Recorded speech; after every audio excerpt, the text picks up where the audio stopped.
with a very psycho walking through the jungle. Listen what I'm searching for. When I just think I can hold it again.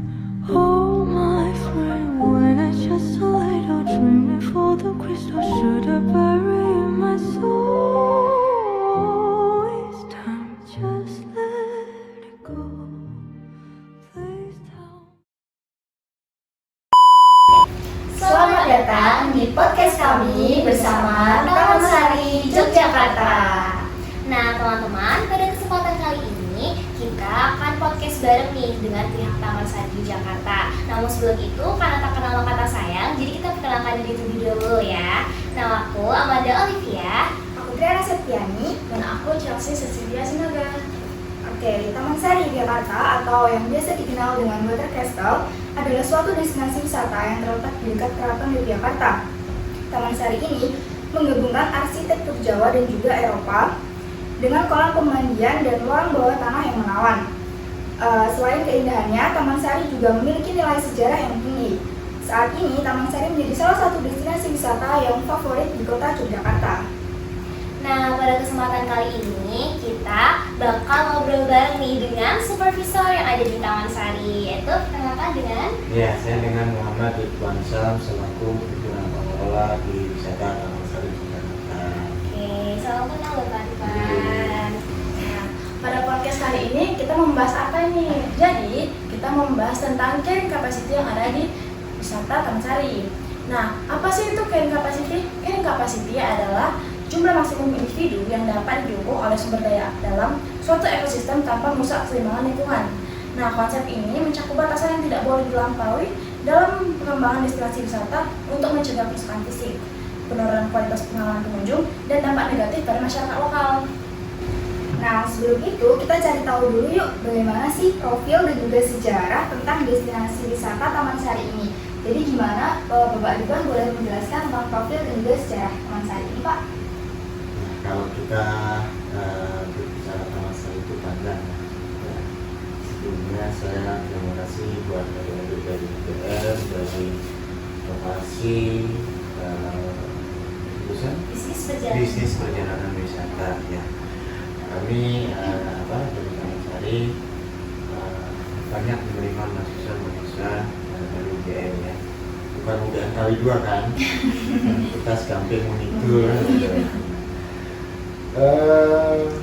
Taman Sari itu dibangun, direncanakan, diminta oleh Sultan Hamengkubuwono. Beliau yang menggambar, beliau yang mendesain, beliau yang memprakarsai, Sultan Hamengkubuwono. Dan beliau memerintahkan kepada KRT Prawiro Sudiko dan KRT Notokusumo untuk melaksanakan pembangunan Taman Sari. Kalau sekarang dibilangnya wisata Taman Sari atau situs Taman Sari ya. Kalau zaman dulu namanya Pesanggrahan Taman Sari Yogyakarta. Orang Belanda bilang Water Castle. Nah, setelah dapat mandat dari Sultan Hamengkubuwono pertama, Prawiro Sudiko dan Notokusumo itu berkonsultasi ya kepada orang di Batavia. Orang Batavia itu dari Portugis. Kita sampai sekarang belum mengetahui namanya siapa beliau. Dan beliau membantu untuk menyempurnakan gambar atau desainnya Taman Sari tersebut. Nah, maka itu ada unsur-unsur Eropanya. Taman Sari itu dibangun tahun 1758. Belum ada pabrik semen, belum ada pabrik besi. Betapa hebatnya orang yang maju. Maka itu jangan bilang orang kuno. Orang kuno itu pintar-pintar. Jangan bilang orang desa. Orang desa itu orang hebat-hebat.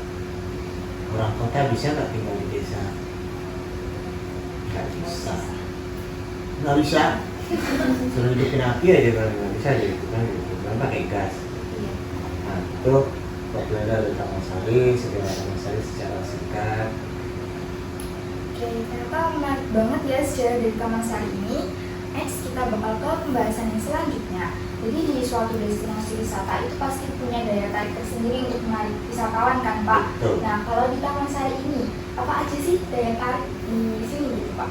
Nah, kalau sekarang namanya villa ya. Ya, Ya, mungkin teman-teman pernah baca villa itu kan cuma hanya kebun teh, gitu ya, kolam. Tapi Taman Sari itu komplit.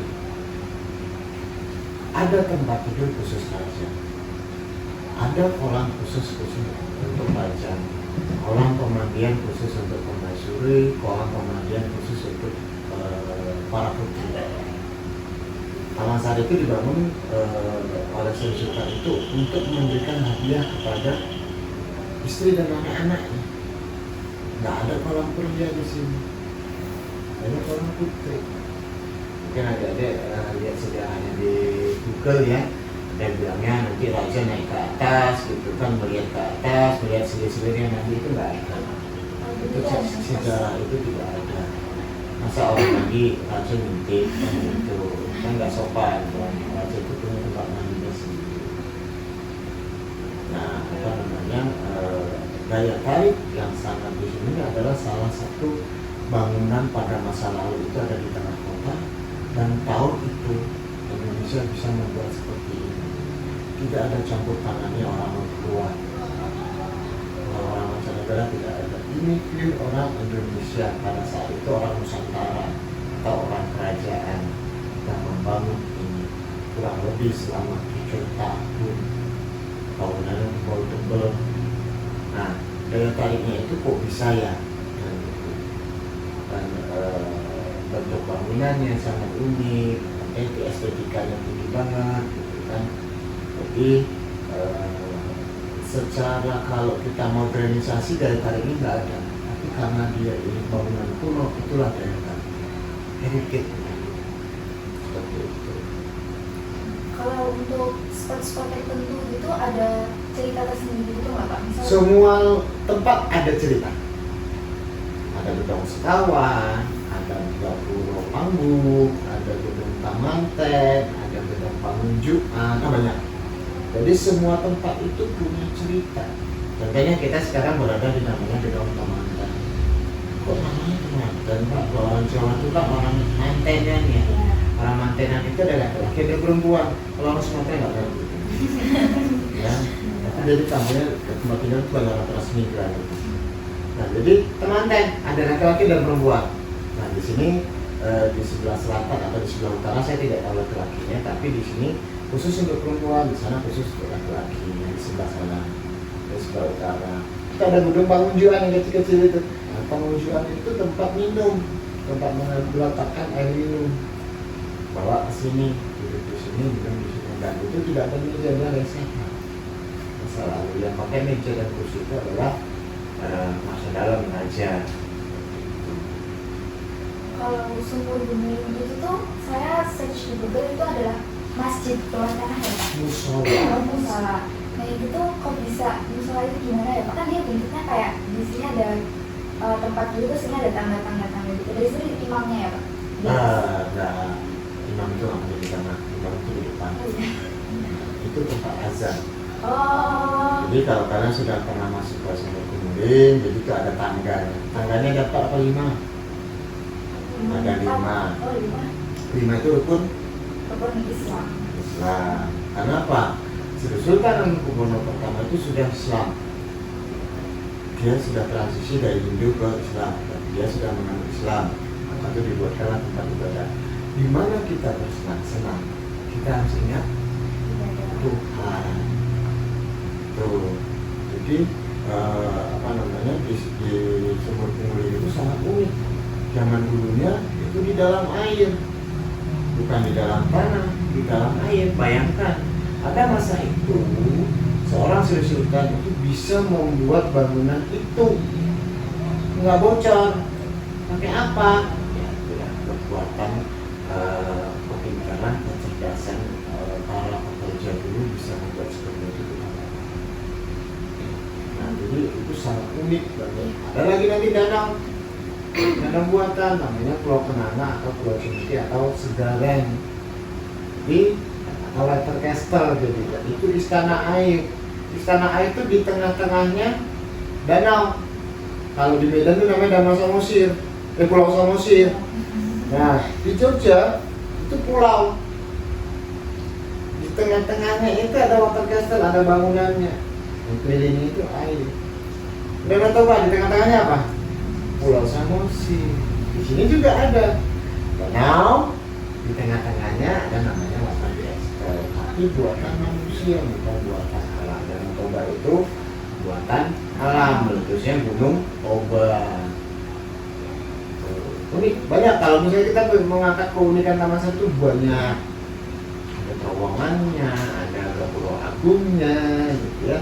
Ada Ledok Sari, ada Gedong Blawak, pokoknya sering deh nanti.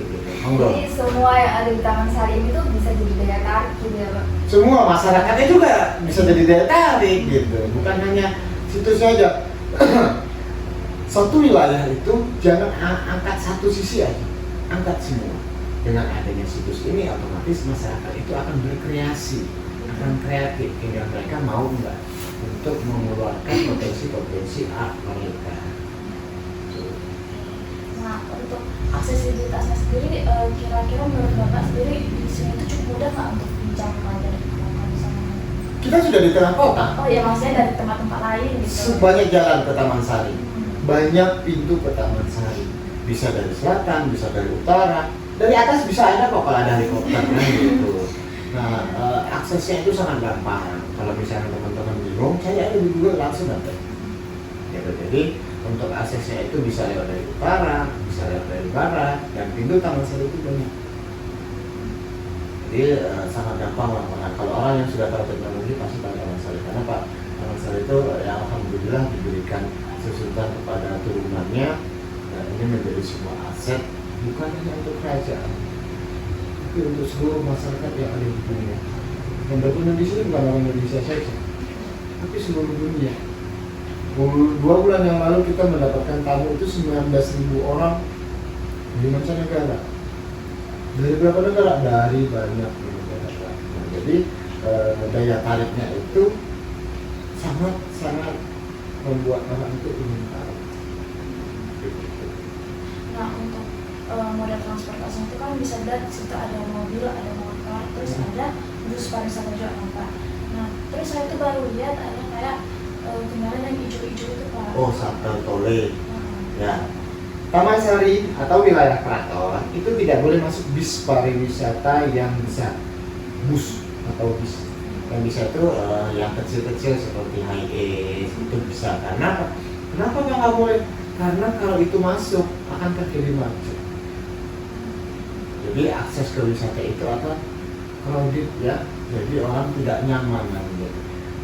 Kalau si Komo lewat kita kan nggak senang banget ya. Kalau filmnya senang kan gitu. Udah macet. Nah orang itu pasti tidak nyaman. Udah nggak jadi aja. Nah diputuskanlah bersama dengan pemerintah bis tidak boleh masuk wilayah keraton. Nah, ada parkir namanya parkir Senopati dan parkir Ngabean atau Abu Bakar Ali. Untuk memfasilitasi para wisatawan itu untuk ke keraton atau ke Taman Sari atau khususnya wisata keraton digunakanlah tole, shuttle bus itu, dan itu berbayar per sekali jalan Rp5.000. Untuk naik situ itu dibedakan lagi nggak Pak untuk mancanegara sama untuk domestik? Sama, boleh mahal-mahal. Nah, wisata Taman Sari, wisata di keraton murah-murah. Taman Sari 15.000, keraton 15.000, ada museum kereta atau uang maraton 20.000. Domestiknya murah meriah. Tapi ada yang bilang mahal. Jadi itu nanti misal saya dari Taman Sari mau ke keraton nanti bayar 5.000. Terus habis dari keraton mau ke museum kereta api bayar 5.000 lagi ya Pak? Kalau dari keraton ke museum kereta tinggal jalan kaki. Dekat, bersebelahan. Terus kalau dari destinasi gitu bayar lagi? Iya, misalnya kamu naik ke keraton ke Taman Sari itu 5.000. Dari keraton mau ke Malioboro 5.000. Pokoknya kamu turun naik 5.000. Naik 5.000, turunnya gak bayar lagi kan gitu. Berarti berarti buat teman-teman yang ingin datang ke Taman Sari dengan rombongan-rombongan yang mungkin rombongan sekolah atau RT yang mau pakai bus besar, parkirnya di tempat yang sudah disediakan. Nanti habis itu naik shuttle tole buat ke Taman Sari ini dengan cuma bayar Rp5.000. Oke, kita lanjut ke pertanyaan selanjutnya ya. Oke, jadi apa aja sih Pak fasilitas-fasilitas yang disediakan di Taman Sari ini? Nah, karena ini peninggalan bersejarah, kita tidak bisa menambah fasilitas yang moderat. Zaman dulu tidak ada fasilitas, ya. Dulu karena peninggalan sejarah dan kita tidak boleh menambah. Nah, fasilitasnya cuma tempat sampah harus. Kenapa masyarakat kita tidak cinta sampah? Kalau cinta sampah pasti dibawa pulang, kan gitu. Cinta sampahnya dibuang di situ dan Jogja lagi darurat sampah. Jadi fasilitas yang ada di Taman Sari ya seperti umumnya ada toilet, sampah seperti itu.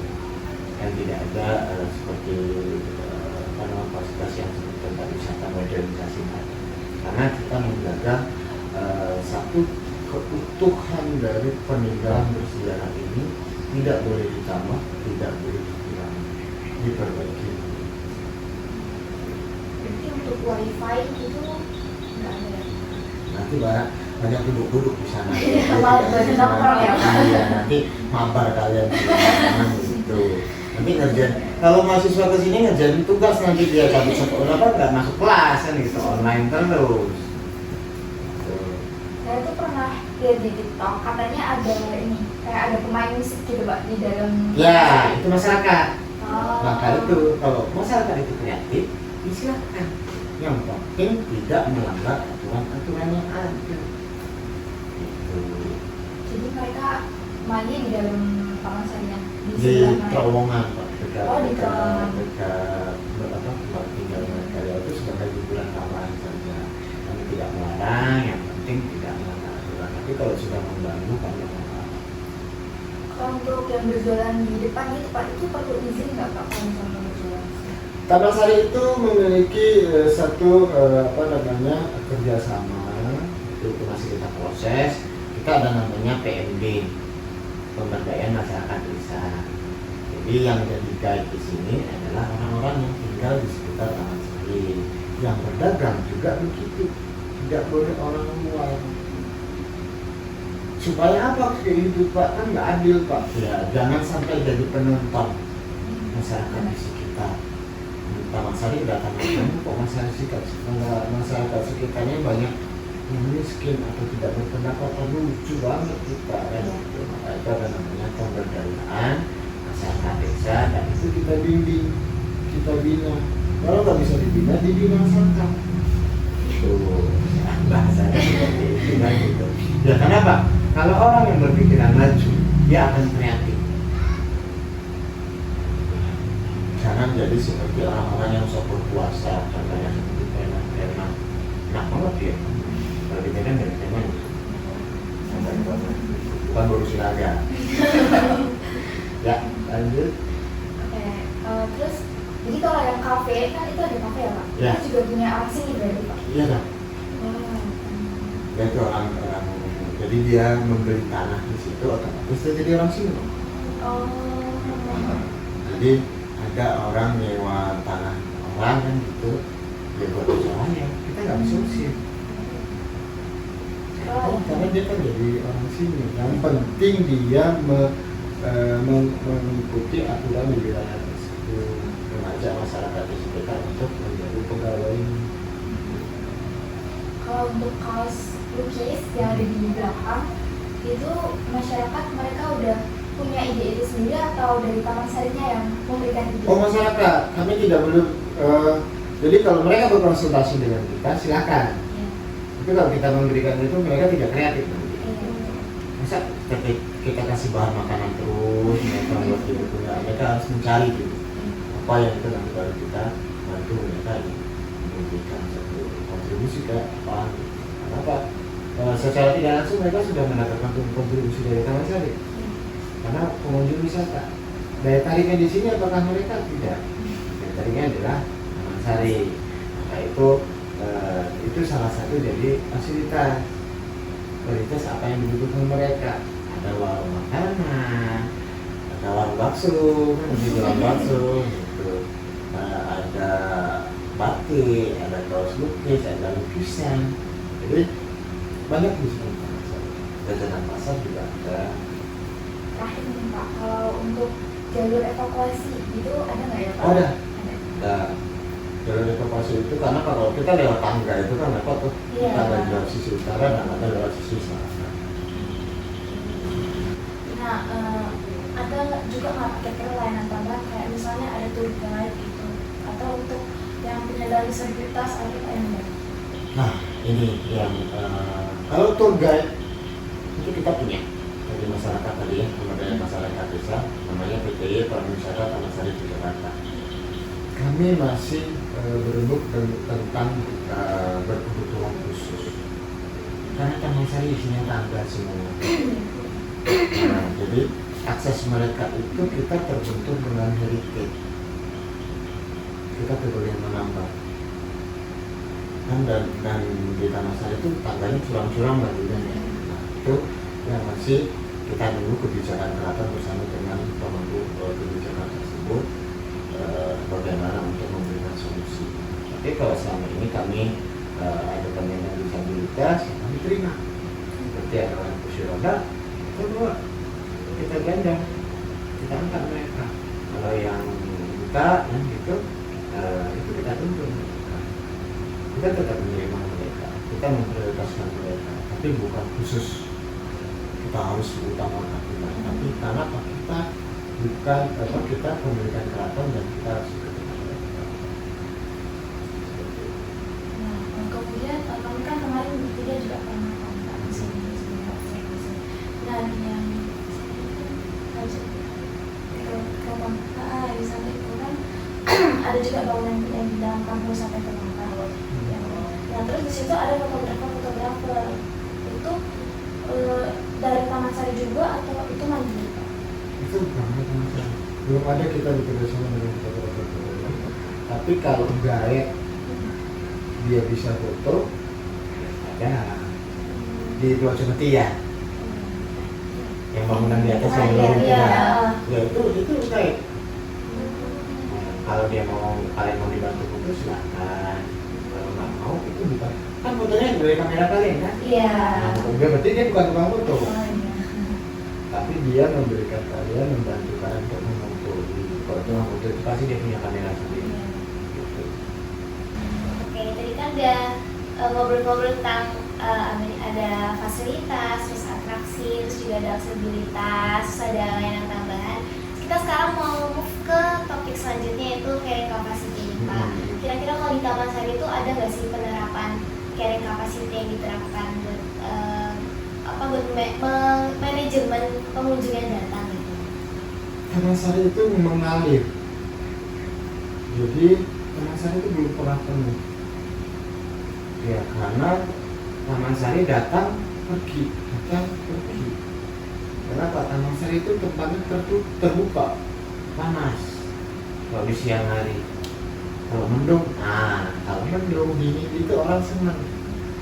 Ya maksudnya orang Indonesia gitu. Kalau orang bule kan semua malah berjemur dia di situ. Kan, gitu. Nah, untuk kapasitas kita tidak pernah mendapatkan titik pada titik puncaknya, belum pernah terjadi kepadatan, belum pernah.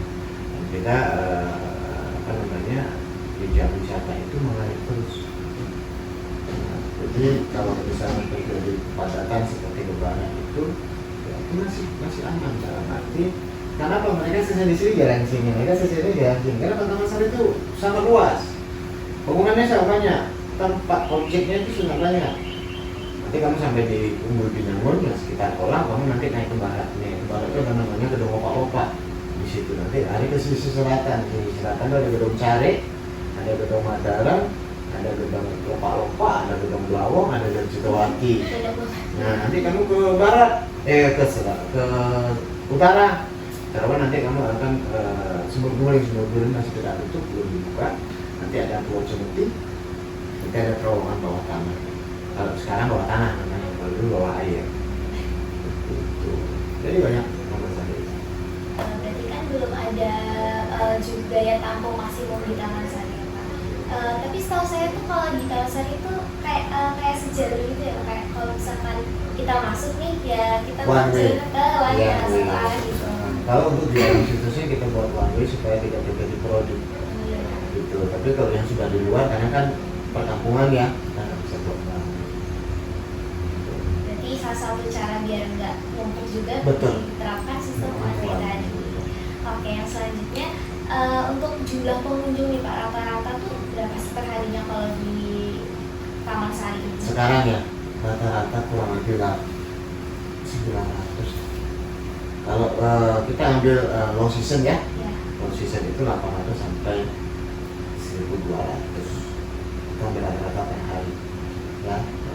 Tapi kalau di peak season itu bisa dianggap 1100 sampai 1800. Tapi kok peak kan ada peak season beneran gitu ya.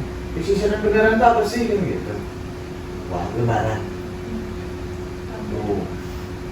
Baru sepi lebaran liburan sekolah. Nah, itu bisa kita sampai di atas 2000. Itu kan peak season itu gimana sih bagaimana gitu. Peak season itu misalnya kita cuma 1 minggu Senin, itu bisa kita peak season. Taman Sari itu ramenya di mana 1 minggu Senin. Dari ini hari Rabu nih. Nah, selesai Rabu Kamis sepi kan tuh. Iya. Tapi rata-ratanya bisa di 800. Nah, seperti itu. Jadi yang position beneran itu sampai kita ngantri sampai ke parkir itu. Kalau udah ngantrinya sampai ke parkiran, nah itu udah position beneran gitu. Karena masih kasih kita itu loh sebenarnya tangannya itu yang komplek ya beneran. Tadi belum sempat saya bahas sebelumnya, cuman boleh tahu nggak Pak, kira-kira kalau Taman Sari itu omset per bulannya itu kayak gimana gitu? Ya, kalau omsetnya itu bagus, bisa menutupi gaji-gaji para abdi dalam, bisa membuat operasional Taman Sari, karena operasional Taman Sari itu sangat mahal. Karena dia bukan bangunan baru ya, bangunan kuno, dan itu merawat lumutnya itu kita tidak boleh sembarangan. Kita pakai teknologi, kita menggunakan mesin khusus yang membersihkan itu setiap hari. Jadi kita harus treatment kolam itu ada airnya, dengan kaporit. Nah itu harus tiap hari kita pantau. Apalagi misalnya nanti sore ini hujan, nah itu harus langsung kita kaporit supaya bisa apa namanya alga-alganya nggak hidup. Nanti misalnya kalau orang main air itu nggak apa kan? Oh ya, kan di kolam depan ini tuh Ada koin-koin di dalam Sebenarnya kan nggak nggak boleh ya? Kan sudah ada larangan. Iya, nah itu kalau di dalam koinnya kan mungkin dari dulu atau orang-orang Nggak ada. Iya, Itu iya aja. orang-orang iseng aja. Oh, gitu. Oh, sudah ada larangan. Iya. Makanya saya baca itu dilarang lempar koin, so saya lihat loh kok ada koinnya. Masyarakat kita semakin dilarang semakin Semakin senang dilarang. gitu. Tapi kalau udah kecelakaan baru kapok gitu. Jadi mereka itu lebih baik apa namanya, kita sebagai manusia itu lebih baik mencegah ya kan, daripada mengobati. Tapi masyarakat kita lebih baik melakukan itu, Iya. nggak pikir gitu. Kenapa? Kalau kita lempar koin ke dalam itu rusak, enak nggak? Nggak enak, jadi kotor.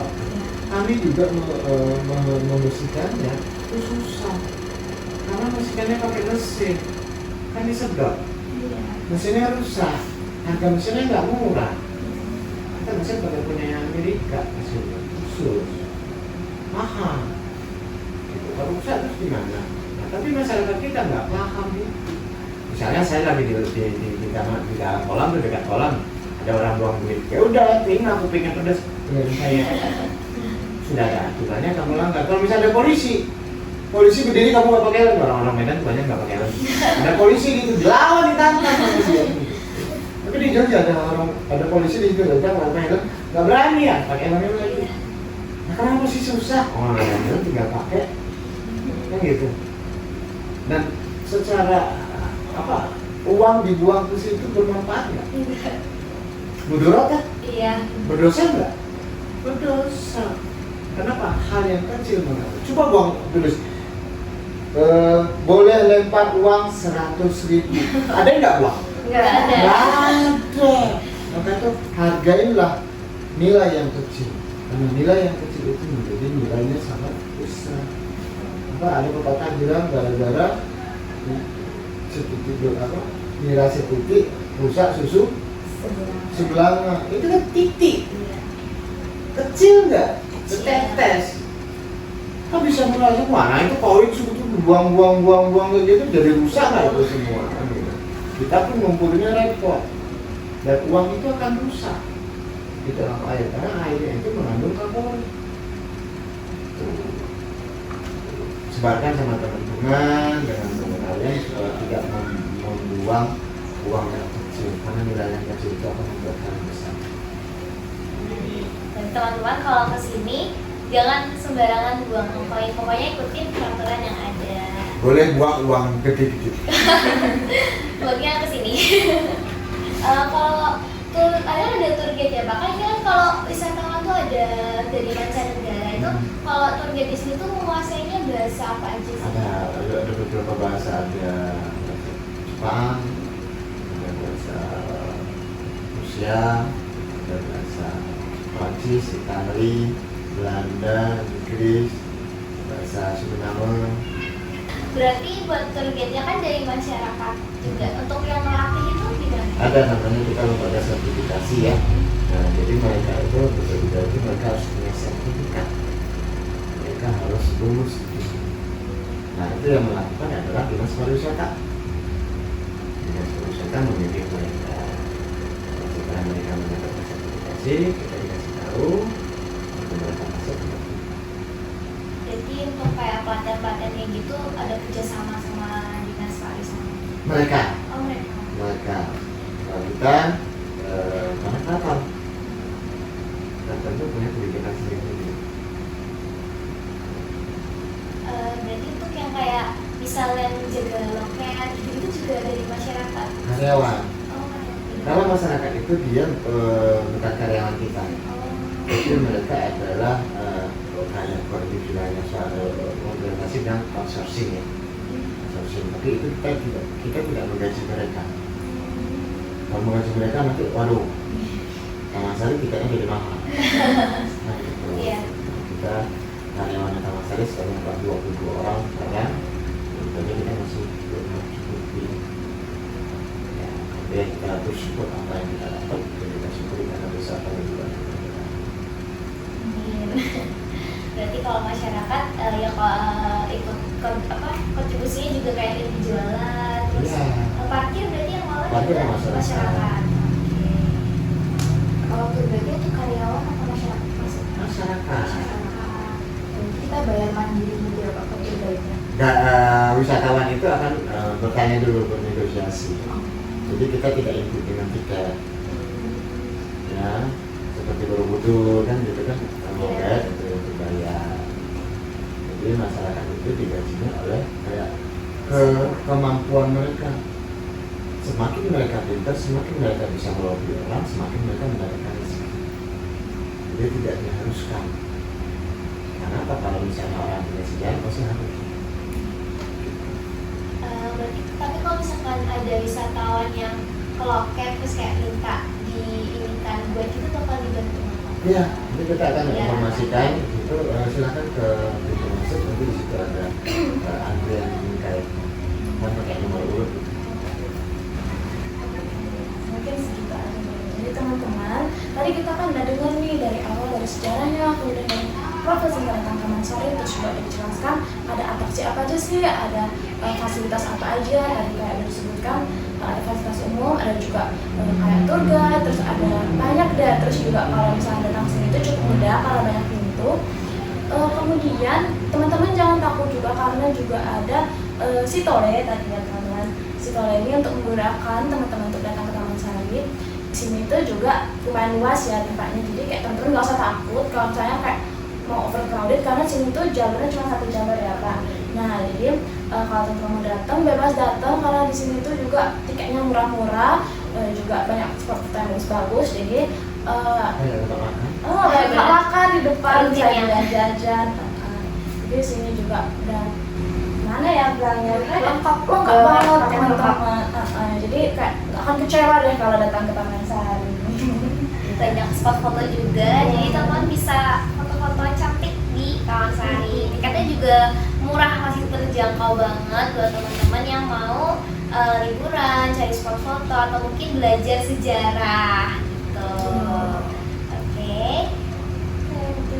Oke, mungkin ngobrol-ngobrol kita cukup sampai di sini dulu aja, karena kan tadi udah ngobrol tentang 4A, terus juga carrying capacity. Semoga bermanfaat buat teman-teman semuanya. Kita juga mau terima kasih banyak ke Bapak Sama-sama. Ridwan. Terima kasih. Semoga bermanfaat. Amin. Dan semoga menjadi ilmu yang membuat kalian menjadi besar bersama. Amin. Oke. Mungkin cukup sekian dulu. Sampai jumpa di podcast selanjutnya. Dadah teman-teman.